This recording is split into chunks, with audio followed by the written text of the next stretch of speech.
Hello friends, जय Hind friend. आज इस क्लास में हम कक्षा 12 हिंदी में क्या क्या पढ़ना है आज इस क्लास में हम आपको बताने वाले हैं। जैसे हमारे भाई बहन है, आप लोग में से समझ नहीं पाते हैं ना कि हमको हिंदी में क्या क्या पढ़ना है, कौन सा अधिक नंबर का है, क्या क्या चीज़ पढ़ना है। देखिए, मात्र 19 टॉपिक पढ़ना है और 19 टॉपिक में क्या क्या पढ़ना है आज इस वीडियो में बताने वाले हैं। तो बस आप लोग ईमानदारी से वीडियो को शुरू से लेकर अंत तक देखिएगा, तभी पूरा समझ में आएगा। ठीक है, अब देखिए, बहुत सारे बच्चे इस वीडियो को छोड़ के चले जाएंगे, बाद में बहुत पछताएंगे।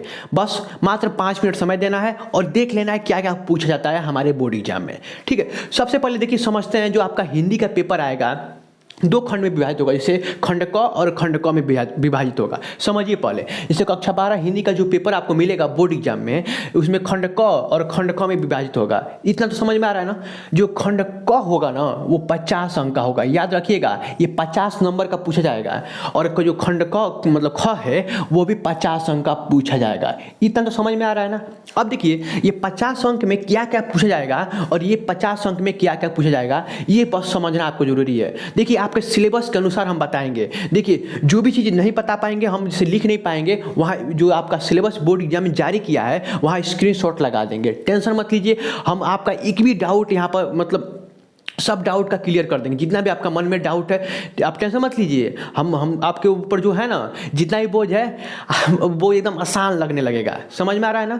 देखिए, अब यहाँ पर समझिए, जो खंड क है ये 50 अंक का पूछा जाएगा। उसमें जो हिंदी गद्य है, आप हिंदी गद्य मतलब जो चैप्टर हिंदी गद्य का एक पोर्शन है, उसमें से शुक्ल युग और शुक्लियोत्तर युग, ध्यान रखिएगा।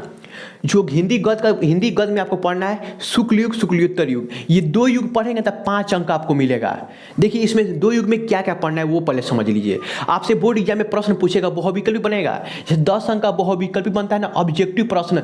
देखिए, इसी हिंदी गद्य और हिंदी साहित्य से ही बनता है, इससे बाहर से प्रश्न नहीं बनता है। याद रखिएगा, बहुत सारे बच्चे समझ नहीं पाते हैं, इधर उधर का बहुविकल्पी प्रश्न पढ़ते हैं। आपको बस शुक्ल युग शुक्लियोत्तर युग, आधुनिक काल, द्विवेदी युग, भारतीय युग, प्रगतिवादी युग, इतना ही आपको पढ़ना है। अब देखिए, शुक्ल युग और शुक्लियोत्तर युग में आपको जैसे पढ़ना है, जैसे पूछेगा आपके बोर्ड एग्जाम में शुक्ल युग के प्रमुख कवि हैं। जितना भी शुक्ल युग के प्रमुख कवि हैं, शुक्लियोत्तर युग के प्रमुख कवि हैं, उनकी रचना बस याद कर लेना है।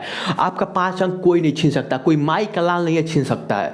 अब देखिए, हिंदी जो साहित्य है इसमें आपको आधुनिक, द्विवेदी, भारतीय युग, प्रगतिवादी युग पढ़ना है। इसके लेखक और उनकी रचना के बारे में पढ़ना है। 5 अंक आपका पक्का हो जाएगा। ये आपके सिलेबस के अनुसार है। हम आपको सिलेबस लिंक डिस्क्रिप्शन में दे देंगे, देख लीजिएगा आपके सिलेबस में क्या क्या है। बस आपको इतना पढ़ लेंगे तो 10 अंक पक्का हो जाएगा। 10 अंक पक्का हो गया। मैं यहाँ पर लिख देता हूँ। ठीक है, 10 अंक, ये 10 अंक आपका पक्का हो गया ना। 10 अंक पक्का हो गया आपका। देखिए, सब इसका काउंट कराएंगे हम, टेंशन मत लीजिए। अब देखिए, जो गद्यांश है पद्यांश है, बहुत सारे बच्चे सॉल्व कर लेते हैं बिना पढ़े भी। थोड़ा बहुत एक दिन एग्जाम के 2 दिन पहले देखते हैं, वो सॉल्व कर लेते हैं। तो ये हिंदी जो गद्य है, पद है, ये कैसे पढ़ना है। देखिए, आपका जो एनसीईआरटी का सिलेबस है ना, शुरुआत से 1 से लेकर 3 चैप्टर तक पढ़ना है। याद रखिएगा, अगर आपके पास टाइम है, टाइम नहीं है तब ये बता रहे हैं कंडीशन, क्योंकि 1 से 3 तक ही पूछा जाता है। हम आपको आज ये खुलासा कर दे रहे हैं। नहीं विश्वास है तो जो प्रीवियस पेपर होगा ना, वो सारे पेपर को खोल के देख लीजिएगा। 1 से जैसे 2 पूछा जाता है ना, जैसे गद्यांश में 2 गद्यांश पूछा जाता है इस अथवा करके, तो पहले जो चाहे पहला चैप्टर से चाहे तीसरा चैप्टर के बीच में होगा। ठीक है, चाहे तो आप जो गद्यांश पढ़ रहे हैं तो 1 से लेकर 3 तक पढ़िएगा। अब पद्यांश भी पढ़ना है तो 1 से लेकर 3 चैप्टर तक पढ़िएगा। ठीक है, इसमें से 100% लौट जाता है। तो ये आपका कितना 10-20 अंक तैयार हो गया। 20 अंक हम आपको यहाँ पर गिनती भी कराएंगे, आपको कैसे अंक पक्का करना है। अब देखिए, लेखक का साहित्यिक परिचय, ये भी ना 1 से लेकर 3 तक 1 से लेकर 3 चैप्टर तक, जो एनसीईआरटी का शुरू से 1 से लेकर 3 तक पढ़ना है आपको। और कवियों का भी साहित्यिक परिचय 1 से लेकर 3 तक पढ़ना है। 5 अंक 10 अंक पक्का हो गया, 10 अंक। अब यहाँ पर आगे बस ये स्ट्रेटेजी समझते जाइए कैसे पढ़ना है। ठीक है, अब देखिए, कहानी और सारांश, ये आपके बोर्ड एग्जाम में ये हर साल पंचायत पूछता है चाहे बहादुर पूछता है, 5 अंक का हमेशा पूछता है। पंचायत पढ़ी चाहे बहादुर पढ़िए, ये जो है ना, ये खंड मतलब उसको कवियों का जो कहानी है, कहानी का आपको सारांश पढ़ना होता है। पंचायत ये 2 पेज में लिखना होता है, 80 वर्ड में लिखना होता है। और साहित्यिक परिचय भी 80 वर्ड में लिखना होता है, और कवियों का भी साहित्यिक परिचय 80 वर्ड में लिखना होता है। तो इतना तो समझ में आ रहा है ना आपको, पंचायत पढ़ना है या बहादुर पढ़ना है। ठीक है, ये आपके बुक में जब ओपन करेंगे तो वहाँ दिखाई देगा। ये हम बताने से नहीं होता, आप कुछ ओपन मतलब बुक खोल कर पढ़ना पड़ेगा। पंचायत बहादुर पढ़ लेंगे तो आपका 5 अंक पक्का हो जाएगा। और खंडकाव्य, ये खंडकाव्य क्या होता है ना, आप अपने सर से पूछ लीजिएगा, जैसे अपने सर से पूछ लीजिएगा, चाहे जो हिंदी के मास्टर होंगे उससे पूछिएगा कि सर हमारे जो जिला में कौन सा खंडकाव्य पढ़ना होता है, वो खुद बताएंगे, आप पढ़ लीजिएगा। वो हमेशा आपके वो हमेशा, ये तो 5 अंक हाथ में रहता है, तो पूछ लीजिएगा, बस वो पढ़ लीजिएगा, वो आपके बोर्ड एग्जाम में लिख दीजिएगा, बिना पूछे लिख दीजिएगा। तो ये मान लीजिए 5-5 अंक 10 अंक यहाँ पर लिख देते हैं, ये 50 अंक हो गया ना, ये आपका 50 अंक पक्का हो गया। देखिए कोई दिक्कत हुआ है? कोई दिक्कत नहीं हुआ है। ये जो स्ट्रेटेजी बताएं, अगर ये फॉलो कर लेते हैं ना, तो 95 नंबर लाने से हिंदी में कोई 95 के आप 100 में 100 ला सकते हैं, बस मात्रा की गलती नहीं होना चाहिए। अब देखिए जो खंडकाव्य में भी 50 अंक का पूछा जाएगा। अब ये खंडकाव्य में ना सब प्रीवियस ईयर पढ़ा जाता है, बात समझिए।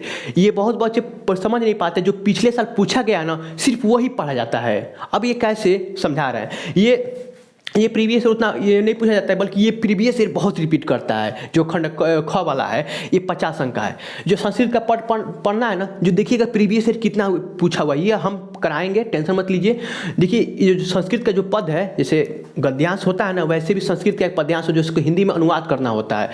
संस्कृत का पद होता है, ये भी हिंदी में अनुवाद करना होता है। जो देखिएगा जो प्रीवियस ईयर कितना बार पूछा हुआ है, क्वेश्चन बैंक खरीदेंगे, उसको पढ़ लेना टिक मार के, बस देखना कि कितना बार रिपीट हुआ है, हम उसको करा देंगे, टेंशन मत लीजिए। चाहे तो 1 से 3 चैप्टर तक इसको भी पढ़ सकते हैं, चाहे तो इसको भी 1 से 3 चैप्टर तक इसको भी पढ़ सकते हैं। हम लिख देते हैं, आपको समझ में नहीं आएगा तो 1 से 3। अब देखिए मुहावरे और लोकोक्तियां, ये आपको जितना प्रीवियस ईयर हो सके, जितना प्रीवियस ईयर पूछा हुआ है, ये आपको पढ़ना है, फालतू नहीं पढ़ना है। समझ में आ रहा है ना। अपठित गद्यांश, ये थोड़ा कंफ्यूज करेगा बच्चों लोग को। अपठित गद्यांश क्या होता है, जो आपके सिलेबस में है ही नहीं है। जैसे पैसेज होता है ना, वैसे पूछा जाएगा आपसे 5 अंक का, तो आप तो बिना पढ़े सॉल्व कर लेंगे। बस आपको जैसे पैसेज होता है ना, बस मात्र समझ लीजिए वैसा ही है अपठित गद्यांश, बिना जो आपके पढ़े हुए आएगा, तो वो आप सॉल्व कर लेंगे एकदम आसानी से। इसको हम सॉल्व करना सिखाएंगे, टेंशन मत लीजिए। शब्दों में सूक्ष्म अंतर, जो शब्दों में सूक्ष्म अंतर होता है, इसको भी हम कराएंगे। इसको भी प्रीवियस ईयर वाला जो पूछा है उसको ये भी पढ़ना है। अनेकार्थी सब प्रीवियस ईयर पढ़ना है। अनेक शब्दों के लिए एक शब्द प्रीवियस ईयर पढ़ना है। ये सब वीडियो आएगा, टेंशन मत लीजिए, सब विद्या क्वेश्चन बैंक से आएगा। अब देखिए अगला है वाक्यों में त्रुटि, मतलब जो वाक्य होगा गलत होगा उसको शुद्ध करने के लिए ये भी प्रीवियस ईयर पढ़ना है। रस अलंकार छंद, रस में आपको श्रृंगार रस जितना भी ये सिलेबस में है, यहाँ पर हम स्क्रीनशॉट लगा दे रहे हैं, देख लीजिएगा। रस में कौन कौन सा रस पढ़ना है, अलंकार में कौन कौन सा अलंकार पढ़ना है, छंद में कौन सा छंद पढ़ना है, ये हम स्क्रीनशॉट लगा दे रहे हैं, आप देख लीजिएगा। पत्र लेखन में क्या क्या पढ़ना है, ये भी स्क्रीनशॉट लगा दे। जैसे नियुक्ति के लिए प्रार्थना पत्र लिखना होता है, सरकारी नौकरी के लिए, ऋण के लिए, बस 3 टॉपिक ही पढ़ना है। पत्र लेखन के लिए 6 अंक पक्का हो जाएगा। निबंध में आपको कुछ नहीं पढ़ना है, पर्यावरण से निबंध पढ़ना है, प्राकृतिक से जो भी चीज़ है वो स्क्रीनशॉट लगा दे रहे हैं, आप लाइन बाय लाइन देख लीजिएगा, बस उतना ही मात्र पढ़ना है। क्योंकि ये आपका जो सिलेबस है ना, इस सिलेबस के अनुसार हम बताए हैं। मात्र अगर इतना पढ़ लेते हैं ना, तो मान लीजिए 50 अंक यहाँ से, 50 अंक यहाँ से, 100 अंक पक्का हो गया। 100 अंक में मान लीजिए कितना बोर्ड एग्जाम काटेगा, 5 अंक काटेगा, 5 अंक काटेगा तो 95 अंक आपका ही ना है। तो बस मात्र इतना ही पढ़ना है। बहुत बच्चे समझ नहीं पाते। अगर वीडियो अच्छा लग रहा है, आपको कुछ सीखने को मिला है, तो आप लोग वीडियो को लाइक और चैनल को सब्सक्राइब कर सकते हैं। सब चीज़ फ्री में होता है, 1 भी रुपया लगता नहीं है। कर देंगे, मुझे पूर्ण विश्वास है आप कर देंगे। मिलते हैं अगली वीडियो में, तब तक के लिए जय हिंद, जय भारत।